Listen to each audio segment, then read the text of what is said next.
Militar kan Radyo DCGB. Ang kabilugan kan mga baretang kinalap kan pinagsarong puwersa kan News Center asin Mega Force Patrol. DCGB Bareta alas 12. DCGB Bareta alas 12. Mga pinakahuring pangyayari sa Kabikolan, sa nasyon asin ibang parte kan kinaban. Ibabareta ng Ngunyan. DCGB Bareta alas 12. Ngunyan ang sa inyong tagapagbareta.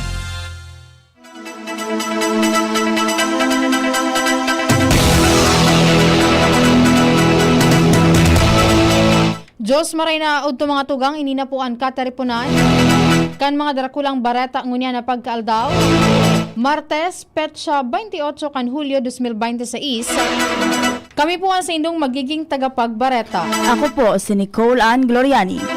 Ako po si Angel Mustaza. Sa headlines kan mga bareta, ang headlines kan mga bareta sa lado lokal, pagbalyo kan ownership kan Climate Change Academy sa Bicol University, pag-aadalan muna kan gobyerno probensyal. Bicol University nagpatanid laban sa mga grupo o individual na naggagamit kan email na nakapangaran kay BU President para mang-scam. DTI Bicol pig-inganyaran ang publiko na aprobetsaran ang diskwentong pigo o presir sa nagpapadagos na diskwento caravan. Mga residentes kan Barangay Malubago sa Daraga pighagad sa Task Force Quarry na magtagalibot tangani mariparo ang operasyon kan quarry operators. Headlines kan mga bareta sa lado nasyonal, sona ni PBBM, malaman asin bakong bola-bola sigun kay Executive Secretary Ralph Recto.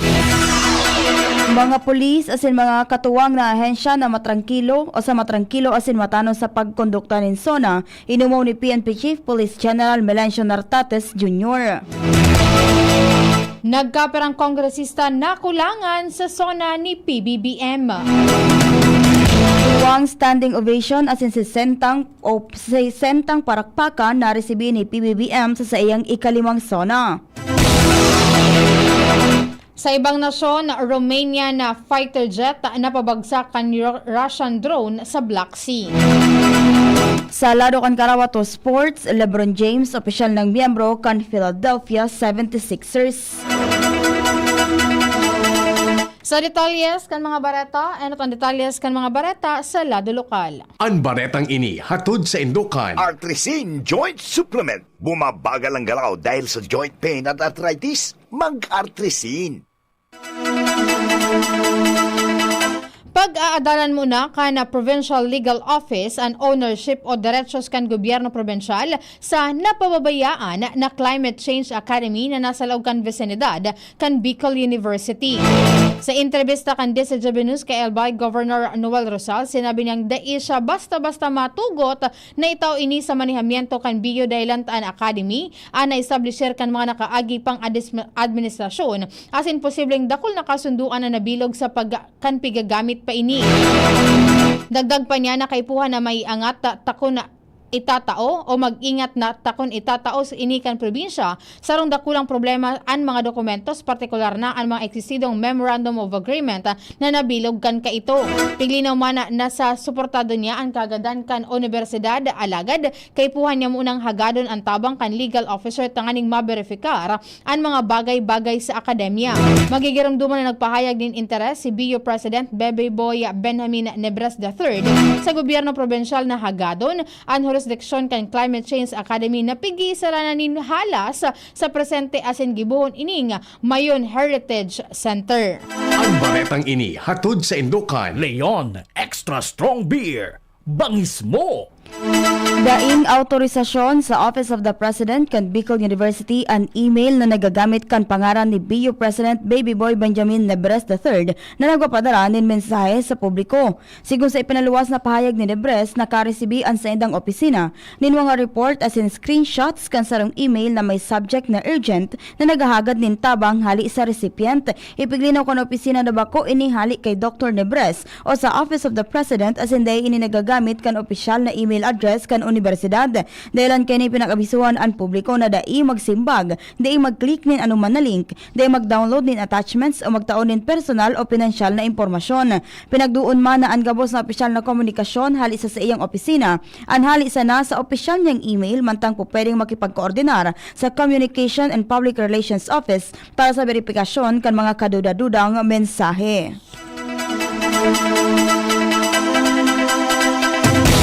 Pigin ganyar na Department of Trade and Industry Bicol o DTI Bicol, Regional Director Dean Donabol ang publiko na aprobetsaran ang pigo opresir na diskwento kan mga distributors sa pigigibong diskwento caravan sa opisina kan ahensya sa Regional Center Site, Barangay Rawis, Legazpi City. Sa entrevista kan DCGB News, pinag-unambitan ni Nabol na nasa 13 distributors ang nag-o-opresir ni Jess sa good 20% diskwento kan maniway ba mga produkto ngunya na aldaw. Sinabi niya na parte ini kan ika-45 anibersaryo kan ahensya sa bilog na nasyon asin ipigpangapudan man na kung may mga planong magkaigwani na negosyo day magduwa-duwa na magrani sa DTI Bicol. Pinagsuwestyon kan mga residentes kan Barangay Malubago sa Daraga na maglibot ang mga membros kan Task Force Quarry. Ini may koneksyon sa narereparo nindang quarry operation sa Yawa River na sakop kan sabing barangay kung saan nag-ooperate ang sarong backhoe na gilidon na asin haros matamaan na ang pundasyon kan Duterte Road. Katakod kay ni pighagad kan mga concerned residents na magdesignar nin persona na magtatagalibot sa mga quarry sites sa probinsya nin Albay tangani mariparo kung tama ang dalagan kan mga operasyon. Makikipagkoordinar ang lokal na gobyerno kan Daraga Albay sa Department of Public Works and Highways tanganing mapreventaran ang pagrasay sa giraray kan mga dugi hali sa bulod sa Barangay San Roque sa Banuaan. May koneksyon ini sa na-eksperyensyang pagkapapano o pagkakapano nin dugi sa Purok 3 asin Purok 4 kan lugar matapos ang makusog na pag-uuran kasubanggi. Sa pagipaghuron kan DCGB News sa mga residentes kan lugar sa itaas na porsyon kan barangay may pigigibong road opening project and DPWH kung saan ang mga nakatambak na daga dahilan kan ibaga na parte kan bulod na dainga kudal kung kaya nagrasay ang dugi pati na ang mga gapo. Tulos man nagakondisir nin clearing operation ang mga personalized kang LGU sa paglalaom na sa gigibuho na koordinasyon. Masusolusyonan ini asin dain na mautro ang nasabing insidente. Mas dakol na oportunidad sa trabaho ang irarani sa mga residentes kan ginubatan sa gigibuho na Peso Job Fair 2026 bilang saro sa mga aktibidades kan ginubatan Longganisa Festival 2026. Sigun kay ginubatan Mayor Ann Gemma Onghoko, gigibuho nini sa Agosto 5 alas 8 nin pagkaaga sa Ofracio Pavilion sa ginubatan Albay. Piglalaw man na mapartisipar ang ibang mga kumpanya na maopresir nin mga bakanteng trabaho asin magkondusir nin on-the-spot hiring para sa mga kwalipikadong aplikante. Pig-engganyaran man kan alkalde ang gabos na job seekers na magdaranin updated resume. Magsuulog nin magkakanigong bado para sa job interview asin ipreparar ang iba pang kinakaipuhan na dokumentos. Tulos sa isinuko sa mga otoridad kan mga empleyado kan sarong lending company sa Pulangi Albay ang makadudang package na galamanin pigtutubudan na Shabu matapos na maresibikan saro nindanga kaibahan kasuudma. Sigun kay Pulangi Municipal Police Station na Chief of Police, Police Lieutenant Colonel Edgar Azutea bandang alas 3:45 nin pagkahapon kan magpasiring ang branch head kan kumpanya sa Hepatura tanganing i-report ang insidente. Enot kay ni nakaresibinin package ang saro nindang empleyado hali sarong barkada kan sa iyang barkada. Dahil sa makadudang itsura kan package, binuksan ninda ini asin na-discovering naglalaman nin tulong heat sealed transparent sachet na may puting pulbos asin pigtutubudan na Shabu. Tigakarkulong may nasa 10 gramo kan kada sachet na may kabilugan na street value na 204,000 pesos. Tulos man na ipinirarom o ipinaaram kan mga empleyado ang insidente asin voluntad na isinuko ang mga pigtutubudan na illegal na droga sa Pulangi MPS. Nakatalaan man ining isumitir kan pulisya sa Provincial Forensic Unit para sa laboratory examination tanganing maaraman ang eksaktong klase asin komposisyon kan mga ini. Makusog na pinagkondenar kan lokal na gobyerno kan Naga City ang insidente nin panghara sa sarong hiker sa laog kan Mount Isarog Natural Park matapos nalaugon kan sarong lokal na tour guide ang tent kan sarong biktima na daing abiso. Sayon kay Naga City Mayor Lenny Robredo, inamin kan imbeltong tour guide na sarong bagong job order personnel kan Public Safety Office ang sa iyang salang ginibo. Dahilan kay ni tulos na tinangkas ang gawas niyang responsibilidad asin pinuunan na ang proseso kan pagtatapos kan sa iyang kontrata pati na ang hararom na investigasyon. Sinugo man ang lokal na organisasyon kan tour guides na haliw na ini sa indang mga listahan mantang permanenteng ipinagbawal sa persona ang pagbali sa anuman na city-sponsored, city-endorsed as in city-accredited tour o hiking activity.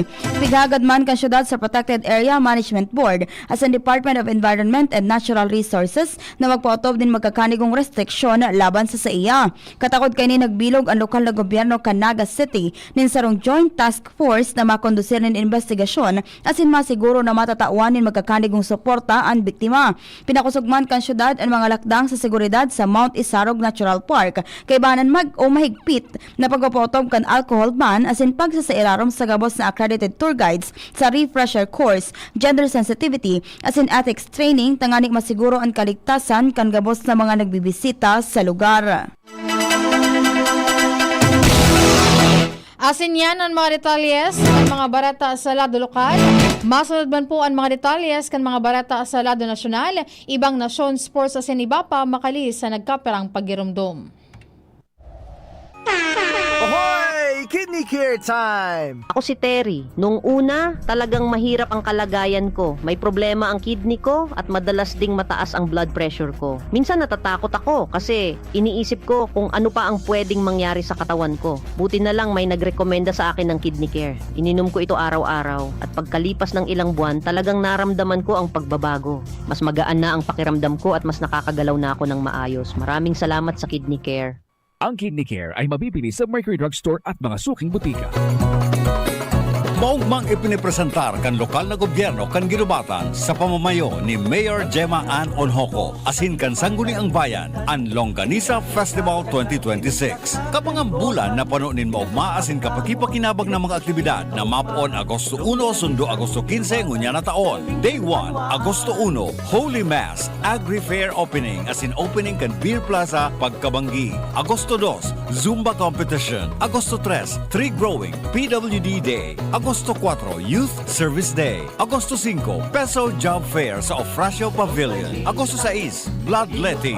Agosto 7, Ginubatan Got Talent. Agosto 8, Ginubatan Bodybuilding and Physique Showdown. Agosto 9, Ginubatan Half Marathon asin pauragan sa Ginubatan Kickboxing. Agosto 10, Ligtas Tigdas Program asin ang pinakaabangan, kulinarya asin longganisa Budol Fight. Agosto 11, Street Dance Competition. Agosto 12, LGU Program asin Services Orientation for Barangay Officials. Susundan kan Youth Day. Agosto 13, Civic Parade and Seniors Citizens Night. Agosto 14, Airsoft sa Oval asin Procession sa Banggi. Agosto 15, Agri Fair Closing. Holy Mass in honor sa patron saint of Our Lady of Assumption. Tara na, pasyar na sa Ginubatan. Agosto 1 hanggang Agosto 15, Longganisa Festival 2026. Longganisa, Ginubatan, sarabay sa kauswagan.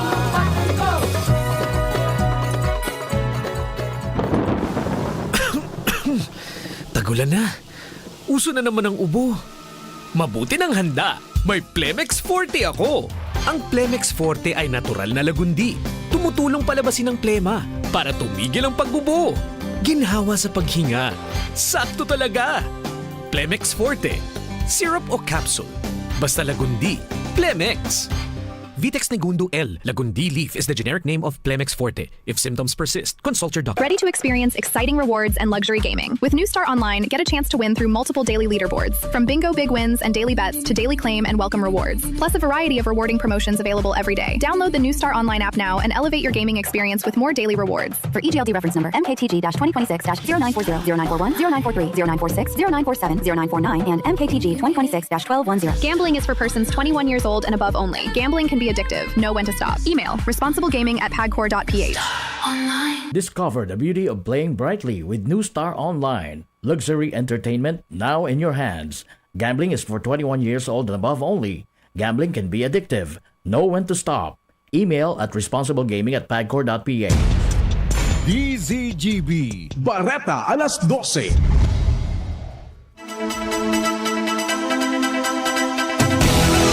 Sa mga detalyes kan mga barata sa lado nasyonal, tamang timpla, malaman bako bola-bola. Iniyan ipiglaladawan o paglaladawan ni Executive Secretary Ralph Recto sa ikalimang Senate o State of the Nation Address o SONA ni Presidente Ferdinand Marcos Jr. kung sa insigun kay Recto, ang speaker kana presidente nagre-report, nagbumuklat, asin nangingigkigman.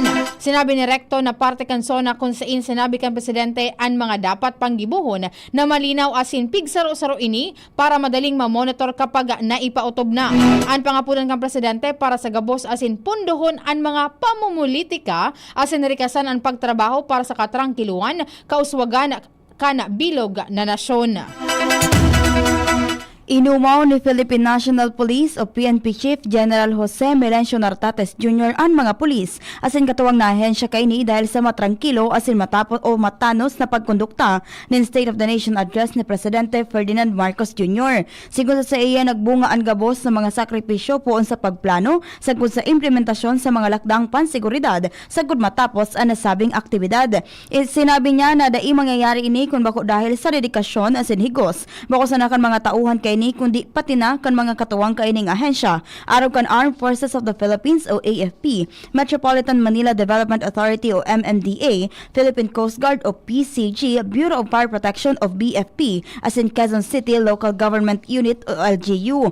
Kung saan na nasabing matrangkilong aktibidad, nagresulta para matutukan kan namamanuaan ang mga report kan presidente katakod kan kamugtakan kan nasyon. Mientras na inuwaman ni Nartates ang mga grupong nagkonduktanin mga hero protesta dahil sa indang pakikipagtabangan asin pagsunod sa mga patakaran asin regulasyones na ipinapautob.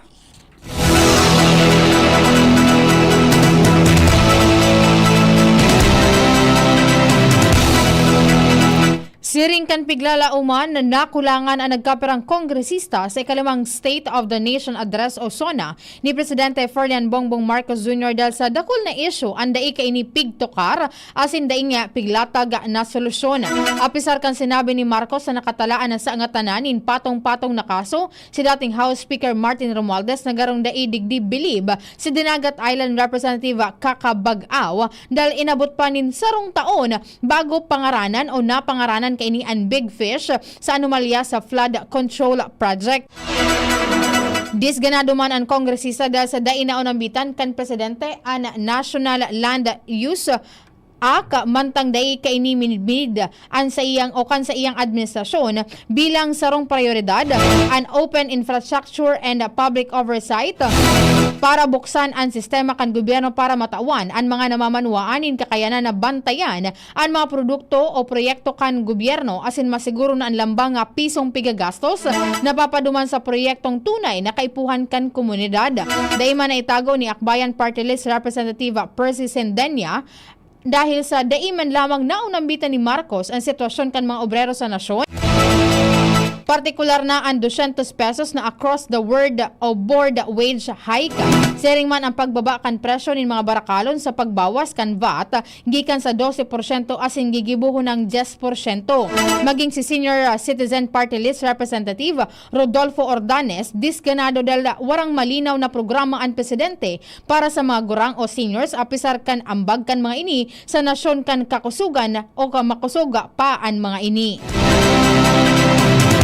Duwang beses na nakaresibi ng standing ovation si Presidente Ferdinand Marcos Jr. sa sayang ikalimang State of the Nation Address o SONA. Ang primerong standing ovation kanagaton o hagadon kan Presidente sa Kongreso ang tulos na pag-amyendar sa Electric Power Industry Reform Act o EPIRA para halion ang pagpasa kan system loss charges asin katakod kaning value added tax o VAT sa mga consumer. Sigon sa Presidente dahil dapat pigpapasa sa mga namamanuaan ang gasto sa system loss dahil bako sinda ang may paninimbagan digdi. Naresibi man kan presidente ang ikaduwang standing ovation matapos niyang ipag-insistir na daima atras ang Pilipinas sa pagdepensa sa diretso asin soberanya kaini sa West Philippine Sea. Tinawanin doon ni Marcos na mantinidong estable ang nasyon sa hampang kan anuman na patakot asin padagos na ipaglalaban ang trayumpo kan Pilipinas sa 2016 Arbitral Award sa matrangkilo asin susog na lay na o sa lay na paagi. Pero sa duwang standing ovation, 64 beses man na naputol ang pagtaram kan presidente dahil sa parakpakan base sa opisyal na transcript kang SONA. Kadaklan sa mga ini iyo ang sa may parte kan pagtaram manungod sa laban sa korupsyon, baratong kuryente, mga programang ayuda, infrastruktura, edukasyon, salud asin pagkriara nin trabaho. Hinagyat ni dating Bayan Muna Representative Carlos Izagani Zarate si Presidente Ferdinand Marcos Jr. na utubon ang sa iyang pangako na ipagbawal ang system loss charges asin sertipikaran ang tulos na pagpasarin propesto para maipautob ini. Sigun kay Zarate, ang pangapunan ni Marcos sa iyang ikalimang State of the Nation Address o SONA, iyon magiging sana promise lamang kunday ini mamasusuportaran nin lehitimong aksyon.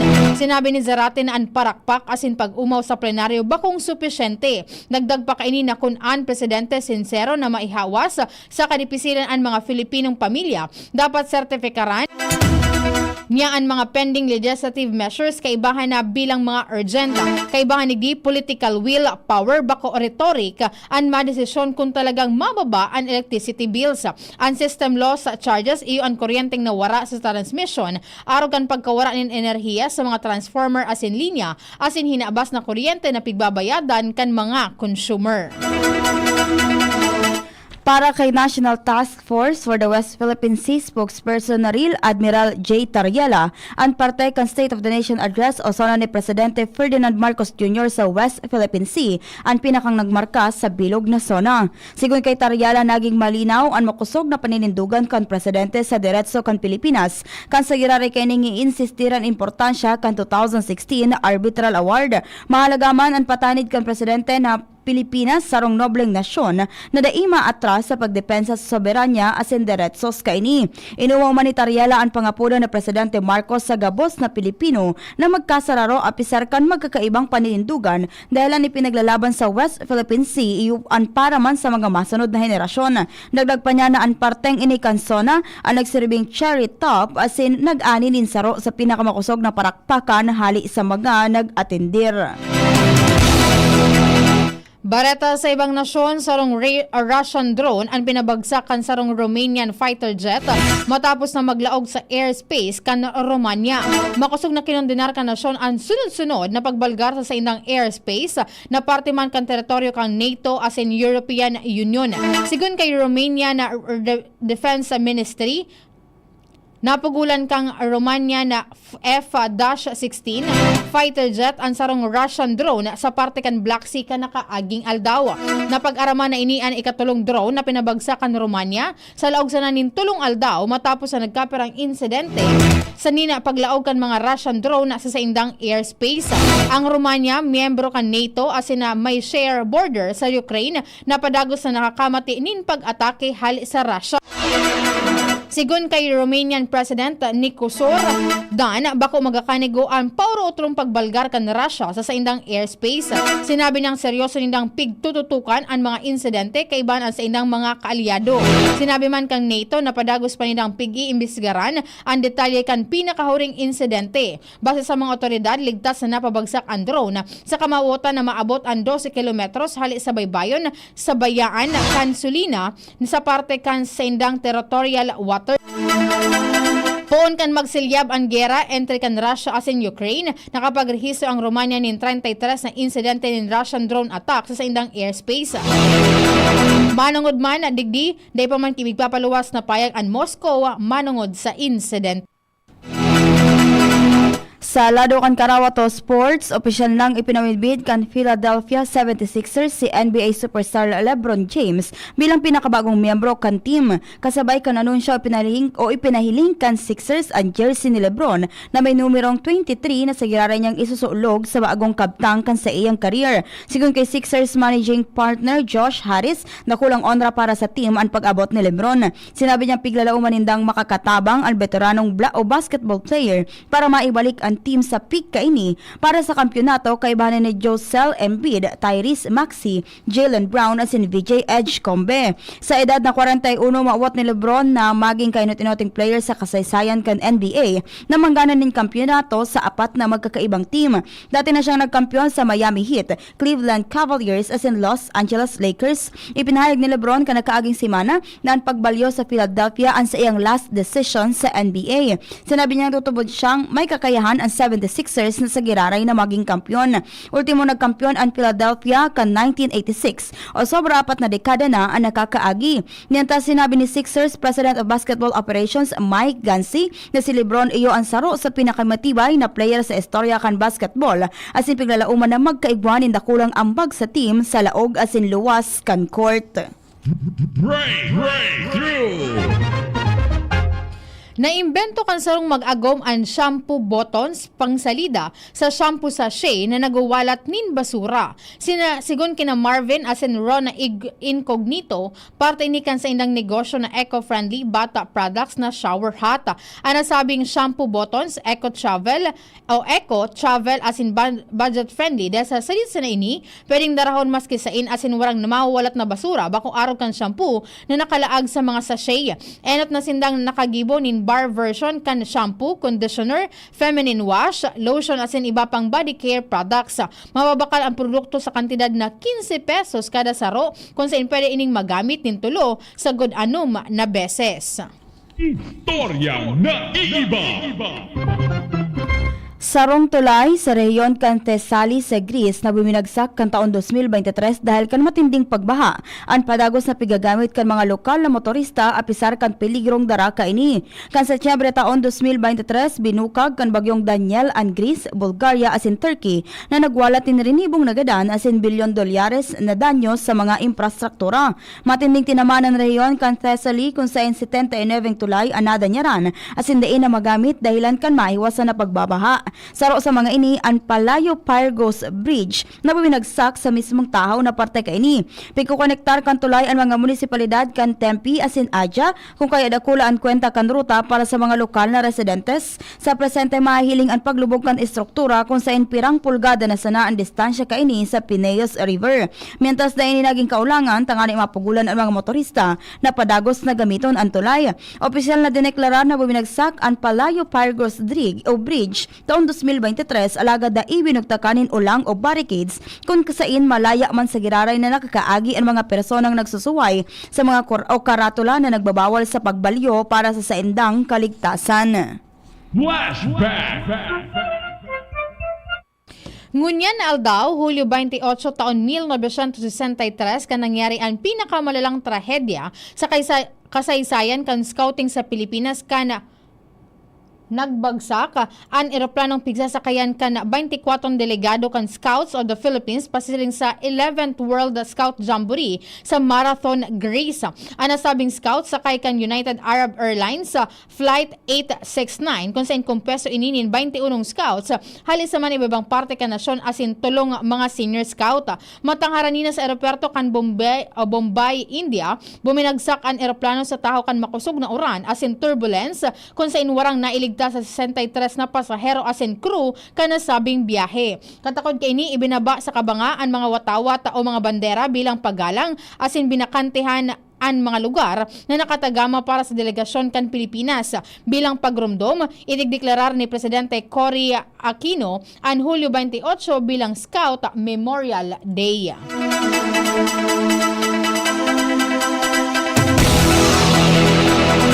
Asin yan po ang mga detalyes kan mga bareta. Pinagtarabangan ay sulat dyan sa samuyang DC News Base sa laog ni 6 na oras. Sa pangyanot po kan samuyang News Director asin News Manager Sir Mar de la Cruz asin ni Nicole Ann Gloriani. Asa mo yung mga kaibahan sa technical, Kuya Ramir Tanay, sa IT si Jerome Nico Martinez, mga on-the-job trainee hali sa Sorsogon State University, Sinda Carmel Hervera asin Joven Ingalia. Kami po ang sa inyong naging tagapagbareta. Ako po si Nicole Ann Gloriani. Ako man po si Angel Mustaza, nagsasabing salamat kan sa inyong pag-antabay, marhay na pagkaudto. Sa indong nadangog ang mga darakulang bareta ngunyan aldaw. Ang tabayan ng giraray sa aga ang sarupang edisyon kan DCGB Bareta alas 12. Abangan ang masunod na programa. Bakunang